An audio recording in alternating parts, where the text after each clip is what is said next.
ఆశ్చర్యం ఏమిటంటే సుబ్బరాయుడు కుటుంబ సభ్యులు పోలీసులకు ఫోన్ చేసి 2-3 గంటల కిందట కూడా ఫోన్ చేసి ఊరిలో ఘటన జరగబోతా ఉంది, బయట నుంచి వ్యక్తులందరూ కూడా మోహరించినారు అని చెప్పినా కూడా కనీసం వచ్చి కాపాడే ప్రయత్నం కూడా జరగల. గత ఏడాది జూలై 23వ తారీఖున పల్నాడు జిల్లా పెదకూరుపాడులో కొసూరులో వైఎస్ఆర్సీపీ నాయకుడు ఈద సాంబిరెడ్డిని కూడా ఇనుప రాడ్లతో దారి కాచి రోడ్డులో కారు ఆపి కొట్టి చనిపోయాడని చెప్పి వదిలేసి వెళ్ళిపోయిన ఘటన. చివరకు తను హాస్పిటల్లో చేరడం, బ్రతకడం, ఈ రోజుకి కూడా తనకు 2 కాళ్ళు 2 చేతులు కూడా ఈ రోజుకి కూడా ఆపరేషన్ చేసి అవి బతికించే కార్యక్రమాలు చేసే కార్యక్రమాలు ఈ రోజుకి కూడా జరుగుతూ ఉంది. పల్నాడు జిల్లా వినుకొండలో గత ఏడాది జూలై 17వ తారీఖున వైఎస్ఆర్సీపీకి చెందిన రషీద్ అనే యువకుడిని దారుణంగా నరికి చంపిన పరిస్థితులు మన కళ్ళ ఎదుటే కూడా కనిపించాయి. ఈ ఘటన నేషన్ వైడ్ ఢిల్లీలో మేము దీక్ష చేస్తూ రషీద్ను చంపిన నడి రోడ్డు మీద చంపిన ఘటనను కూడా ఢిల్లీలో దీక్షను చేస్తూ యావత్ దేశానికి కూడా చూపించిన పరిస్థితి కూడా చూసాం. చంద్రబాబు నాయుడు గారి పరిపాలనలో ఈరోజు ఏం చేస్తూ ఉన్నారు అనంటే దొంగ సాక్ష్యాలను వీళ్ళే క్రియేట్ చేస్తూ ఉన్నారు. వీళ్ళే దొంగ సాక్ష్యాలను క్రియేట్ చేసి వీళ్ళకు నచ్చని నాయకులందరినీ కూడా ఒక పద్ధతి ప్రకారము కేసుల్లో ఇరికించి జైళ్ల పాలు చేసే కార్యక్రమము, చంపించే కార్యక్రమాలు దగ్గర నుండి చంద్రబాబు నాయుడు గారు చేస్తూ ఉన్నారు. మొన్ననే పోసాని కృష్ణమురళిని చూసాం. పోసాని కృష్ణమురళి అనే వ్యక్తి సినిమాలో దర్శకుడు. ఆ మనిషి చేసిన తప్పల్లా ఏమిటంటే నంది అవార్డు తనకు ఇస్తే నంది అవార్డును తాను తీసుకోలేదు. తీసుకోకుండా కుల వివక్ష పాటిస్తున్నారు అని చెప్పి ఒక స్టేట్మెంట్ ఇవ్వడం ఆయన చేసిన తప్పు. 2017లో ఆయన చేసిన ఈ తప్పుకు ఈరోజు ఇన్ని సంవత్సరాల తర్వాత ఆయన మీద 18 కేసులు పెట్టి ఆయన జైళ్ళ చుట్టూ తిప్పి ఏకంగా 1 నెల రోజుల పైనే ఆయన జైల్లో పెట్టించే కార్యక్రమాలు చేశారు. దళిత మాదిగ సామాజిక వర్గానికి సంబంధించిన మా మాజీ లోక్సభ సభ్యుడు నందిగాం సురేష్ పై తప్పుడు కేసులు పెట్టి ఏకంగా 145 రోజులు అతన్ని జైల్లో పెట్టడం కూడా చేశారు. మాజీ ఎమ్మెల్యే పిల్లని రామకృష్ణారెడ్డి ఇతని మీద కూడా కుట్రపూరితంగా తప్పుడు కేసులు పెట్టి 55 రోజుల పాటు ఇతన్ని కూడా జైల్లో పెట్టించే కార్యక్రమాలు చేశారు. దాడులు చేసేది టీడీపీ వాళ్ళైతే జైల్లో పెట్టింది మా వాళ్ళను, వైఎస్ఆర్సీపీకి సంబంధించిన వాళ్ళను జైల్లో పెడతా ఉన్నారు. పోలీసులు క్రియాశీలక పాత్ర పోషిస్తూ ఉన్నారు. వల్లభనేని వంశీ తాను ఘటనా స్థలంలో లేడు అని చెప్పి ఏకంగా తెలుగుదేశం పార్టీ ఆఫీసు దాడి జరిగిన ఘటనలో తాను లేడు అని చెప్పి ఏకంగా కోర్టులోకి వచ్చి తెలుగుదేశం పార్టీకి సంబంధించిన వ్యక్తి, పనిచేస్తూ ఉన్న వ్యక్తి కోర్టు 18 సార్లు ఆయనకు వాయిదాలు పిలిస్తే 18వ తారీఖు రాని తప్పని పరిస్థితిలో పోలీసులే తనను ప్రవేశపెడితే కోర్టు ముందర తానే వంశీ అనేవాడు అక్కడ లేడు అని చెప్పిన తర్వాత కూడా వంశీని అదే కేసులో ఇరికిచ్చి అదే కేసులో వంశీని ఇబ్బంది పెడుతూ ఇప్పటికి 50 రోజుల నుంచి వంశీని కూడా జైల్లో పెట్టించే కార్యక్రమాలు చేశారు. ఇలా రాష్ట్రం మొత్తం మీద రెడ్ బుక్ పరిపాలన సాగిస్తూ ఉన్నారు. ఇదే చంద్రబాబు నాయుడు గారిని అడుగుతాను, అయ్యా చంద్రబాబు, ప్రజల్లో ఏదైనా కూడా మంచి పేరు తెచ్చుకొని రాజకీయాలు చేయడం నేర్చుకోండి. మీరు సూపర్ 6 ఎందుకు అమలు చేయడం లేదు అని చెప్పి ఈరోజు ప్రజలు గట్టిగా నిలదీస్తూ ఉన్నారు.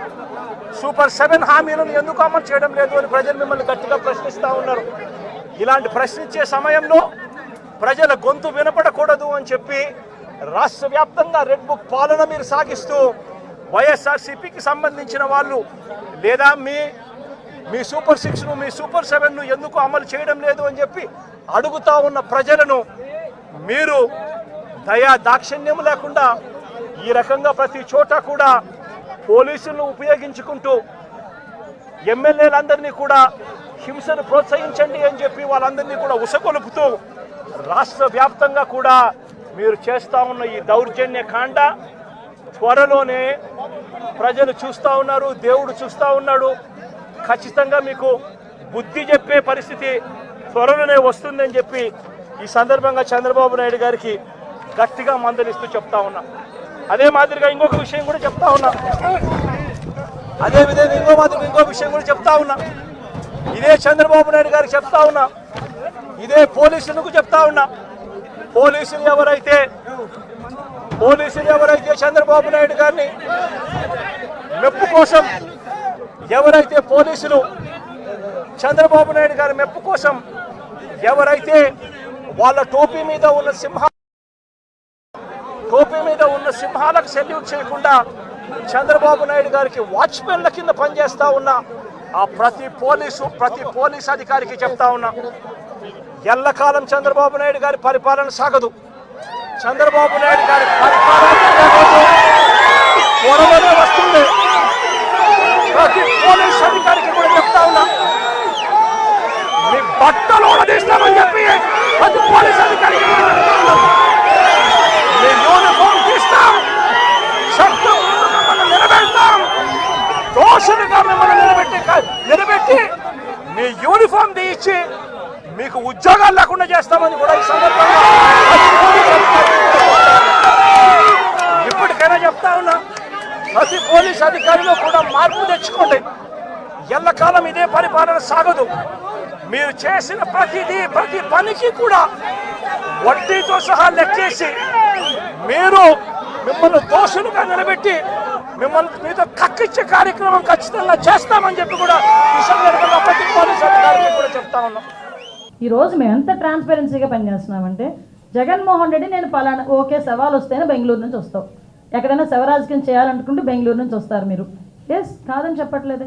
మీరు ఎక్కడికి వెళ్తారని మీరు పర్మిషన్ పెడితే ఏ రోజైనా మిమ్మల్ని హౌస్ అరెస్ట్ చేసిన సందర్భాలు ఉన్నాయా?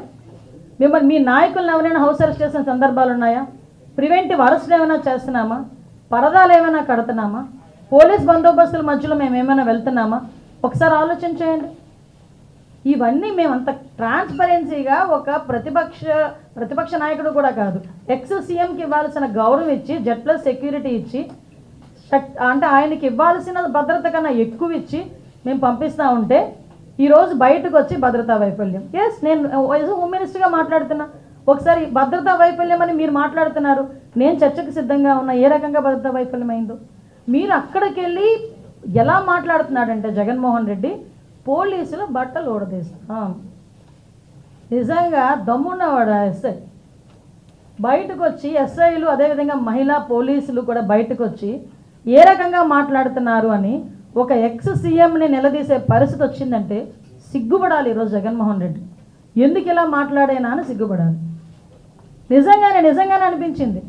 ఒక పోలీస్ కాకి చొక్కా ఒంటి మీదకి రావాలంటే ఏదో బయటికి వెళ్ళి సీఎంఆర్లోనో లేకపోతే ఎక్కడో లక్కీ షాపింగ్ మాల్కో లేకపోతే ఇంకో షాపింగ్ మాల్కో వెళ్ళి కొని తెచ్చుకున్నంత ఈజీ కాదు కాకి చొక్కా మీదన పడ్డం అంటే.